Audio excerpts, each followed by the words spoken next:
Hello YouTube, this is Thomas Judge back once again with another episode of my Valiant reading order. This is a series in which I review each and every single Valiant Deluxe Edition one by one for the first time as I read my collection for the first time ever. And today is the start of a new thread or part of this universe, which is the Eternal Warrior part of the universe. And today is something which I have done before. I'm going to be reviewing issues that weren't collected in deluxe editions because whilst the intention was to originally collect and read all the deluxe editions only as this video series, what I found is there's quite a few issues that aren't collected in deluxe format, and I want to read those as well. So this has become kind of a read through of the whole Valiant universe.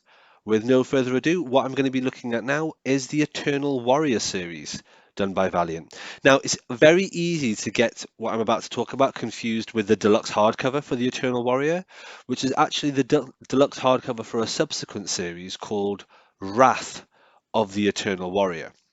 That's a 14 issue series, which we will discuss in a couple of weeks' time.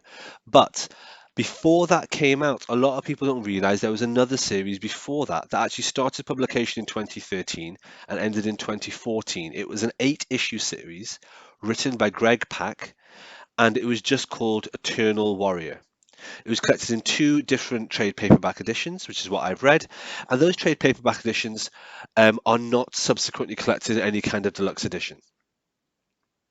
So I'm going to go through the covers here for the single issue just to show you what they're like. What is this about? Well, the first um, collection here is the first 4 issues. It's called Sword of the Wild, and it collects issues 1 to 4. It introduces the character of the Eternal Warrior, which we've seen in a few previous stories quite often. He's kind of a core part of the DNA of the Valiant universe, but he's not a particular character that we've had a chance to really dive into in a huge amount. So now I'm following his comics. I read Eternal Warrior issues 1 to 4 from 2014, um, and it was great. It was a really good scene setting set of comics. It introduces him, it introduces a bit of drama from his past several thousand years ago, when he's already an established immortal, and then it jumps to the present day, and it's got all those events in the present day. And it's basically just a good interesting story. He's well characterized. He has different family members, a daughter, a son, various aspects of peril, interesting antagonists, overall interesting framing in terms of jumping in the past and the future, sorry, the past and the present, and so on. And it's a good, solid, self-contained 4 issue series. Or 4 issue part of this series. The interesting thing is that issue 4 ends with a particular event that then says, right, to be continued in 4001 AD. What? Mind blown, I know. Like, it's so random that I read this at this point, having just read all the 4001 AD and Rye comics and stuff. So I was like, whoa, this is an absolutely amazing coincidence. This has worked out really well.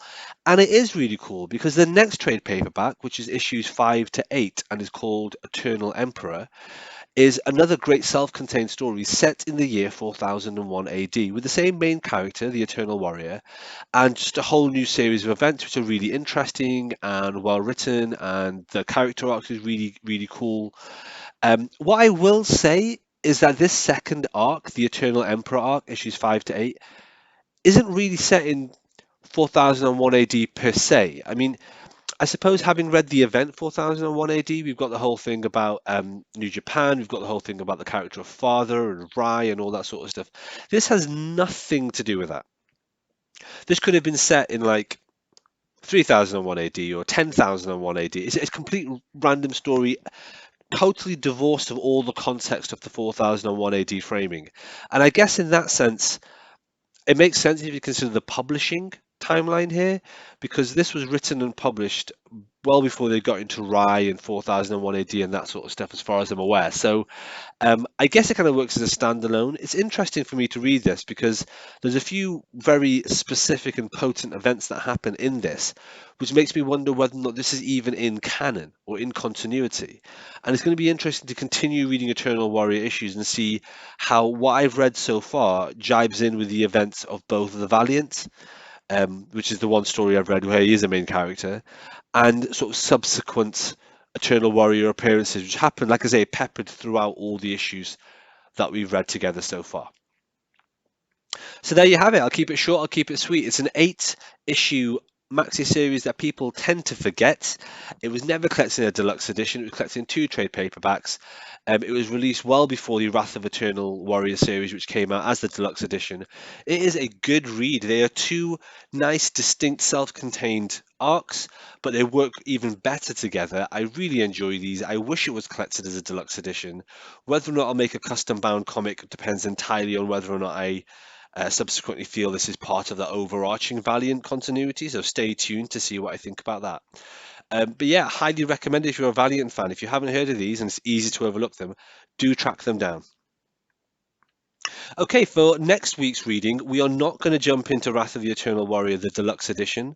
I know you're probably wondering why I'm putting it off. Well, the reason is there is one more Eternal Warrior series between the one I've just talked about and the Wrath of Eternal Warrior Deluxe Edition, and that is a 3-issue miniseries called Eternal Warrior Days of Steel.